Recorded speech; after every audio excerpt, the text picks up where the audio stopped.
والعاقبۃ للمتقین والصلاة والسلام علی اشرف الانبیاء والمرسلین اما بعد قال رسول اللہ صلی اللہ علیہ وسلم اتقوا الظلم فإن الظلم ظلمات یوم القیامہ۔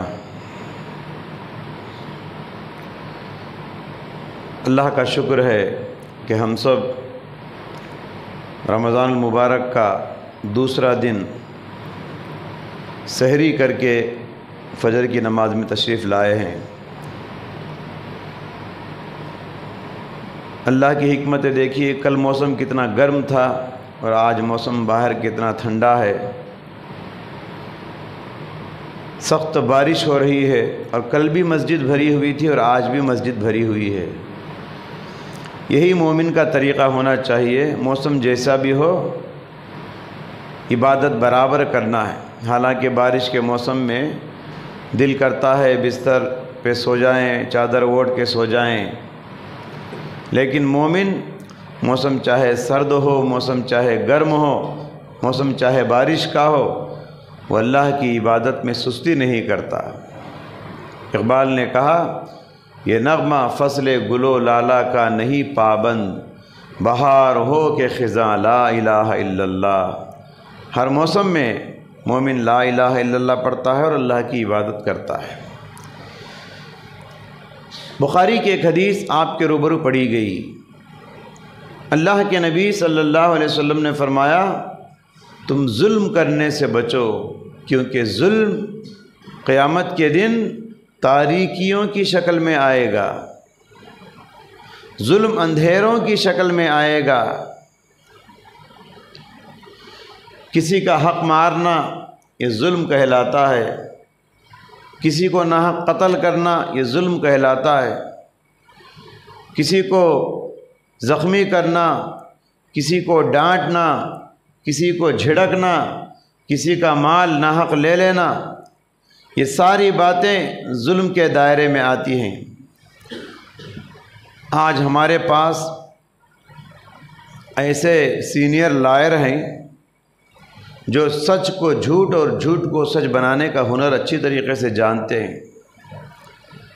لائروں کی طاقت کے بل پر اگر آپ کسی کی زمین کو ہڑپ کر لیتے ہیں، لائروں کی طاقت کے بل پر آپ کسی کی جائیداد پہ قبضہ جما لیتے ہیں، تو یہ بہت بڑا ظلم ہے، کیونکہ سامنے والا منہ مرا ہے، اس کو بات کو ثابت کرنے کا ہنر نہیں آتا، وہ چرب زبان نہیں ہے، اس لیے وہ اپنے حق کو لینے کی طاقت نہیں رکھتا، اور آپ چرب زبان ہیں، لائروں کی طاقت سے دوسروں کی زمین پہ قبضہ جما رہے ہیں، تو گویا آپ ظلم کر رہے ہیں۔ پیارے نبی صلی اللہ علیہ وسلم نے فرمایا کہ کسی قاضی کے فیصلے کی وجہ سے تمہارا مال میرا مال نہیں ہو جاتا، کسی جج کے فیصلے کی وجہ سے میرا مال تمہارا مال نہیں ہو جاتا۔ آج دیکھیے، ایکڑوں کی زمین نہیں، لوگ اگر کسی کا ایک بالشت جگہ بھی قبضہ کرتے ہیں، ناحق قبضہ جماتے ہیں، پیارے نبی صلی اللہ علیہ وسلم نے فرمایا قیامت کے دن وہ ظلم میں شمار ہوگا، اور قیامت کے دن زمین کو طوق بنا کر تمہاری گردن میں لٹکا دیا جائے گا۔ کتنی بڑی بات ہے، کسی کو ذلیل کرنا یہ ظلم ہے، کسی کو گالی دینا یہ ظلم ہے۔ بہرحال ظلم کسی بھی شکل میں ہو، قیامت کے دن وہ تاریکیوں کی شکل میں آئے گا۔ قیامت کے دن مومن روشنیاں لے کر آئے گا، مومن روشنیاں لے کر آئے گا، اور ظالم ترس جائے گا روشنی کے لیے، مگر اسے روشنی نہیں ملے گی۔ اسی لیے حضرات، اللہ تعالیٰ انصاف کو بہت پسند کرتا ہے، اللہ انصاف کرنے والا ہے اور انصاف کو بہت پسند کرتا ہے۔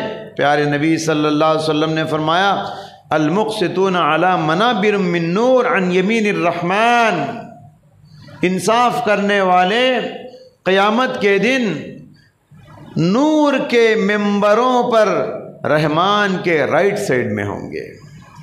کتنی بڑی بات ہے. کوئی آدمی کسی سی ایم کے بازو جا کے کھڑے ہو جائے رائٹ سائڈ میں، کتنا خوشی اس کو ہوتی ہے. یہاں تو کوئی انسان نہیں، رحمان کے رائٹ سائڈ میں نور کے ممبر ہوں گے. نور کے ممبر کے اوپر ان لوگوں کو بٹھایا جائے گا یا کھڑایا جائے گا، یہ عزت دی جائے گی ان لوگوں کو جو دنیا کے اندر انصاف پر قائم رہتے ہیں اور انصاف کے فیصلے کرتے ہیں. ایک اور حدیث میں فرمایا کہ سبعۃ یظلھم اللہ یوم لا ظل الا ظلہ، قیامت کے دن نفسی نفسی کا عالم ہوگا، پریشان ہوں گے لوگ، گرمی کا زمانہ ہوگا، سورج سروں پر ہوگا، پسینے میں ڈوبے ہوئے رہیں گے، یہ ایک پتے کا بھی سایہ نہیں ہوگا سر چھپانے کے لیے سوائے رحمان کے عرش کے سائے کے. اللہ کے عرش کا سایہ 7 خوش نصیبوں کو نصیب ہوگا. ان میں سے ایک آدمی وہ ہے امام عادل، انصاف کرنے والا بادشاہ. انصاف کرنے والے بادشاہ کو قیامت کے دن سورج کی گرمی سے بچا کر اللہ تعالیٰ اپنے عرش کے سائے میں اسے جگا دے گا. اسی لیے حدیث قدسی ہے، اللہ تعالیٰ کہتا ہے یا عبادی انی حرمت الظلم علی نفسی وجعلتہ بینکم محرما فلا تظالموا. اے میرے بندو، میں نے اپنے اوپر ظلم کو حرام کر لیا ہے، لہٰذا میں نے تم کو بھی آپس میں ایک دوسرے پر ظلم کرنے کو حرام کر دیا ہے. فلا تظالموا، ایک دوسروں پر تم ظلم زیادتی نہ کیا کرو. اللہ تعالیٰ کو ظلم اتنا ناپسند ہے، اتنا ناپسند ہے. انسان تو انسان، جانور بھی اگر دوسرے جانور پہ ظلم کرتا ہے قیامت کے دن اس کا بدلہ اللہ چکائے گا. حدیث میں ہے ایک سینگ والی بکری بغیر سینگ والی بکری کو دنیا میں ظلم کرتی ہے تو قیامت کے دن دونوں بکریوں کو اللہ اٹھائے گا. دنیا میں جسے سینگ تھے وہاں اسے سینگ سے محروم کرے گا. دنیا میں جس بکری کو سینگ نہیں تھے، مظلوم بکری تھی، قیامت کے دنوں سے سینگ دے گا اور کہے گا دنیا کا بدلہ یہاں لے لے. ظلم اللہ کو اس قدر ناپسند ہے. حضرات گرامی، اسی لیے دعا بھی سکھائی گئی. ظلم سے بچنے کے لیے اللہ سے دعا کرتے رہو. ہم جب گھر سے باہر نکلتے ہیں بہت ساری دعائیں ہیں، یہ ایک دعا یہ سکھائی گئی، اللہم انی اعوذ بک ان اضل او اضل او ازل او ازل او اظلم او اظلم او اجہل او یجہل علی. اس میں سے ایک لفظ ہے ظلم کا، او اظلم او اظلم. اے اللہ میں کسی پر ظلم کروں مجھے بچا لے، یا کوئی اور مجھ پر ظلم کرے تو اس سے مجھے بچا لے. ظلم سے بچنے کے لیے دعائیں بھی کرنا چاہیے.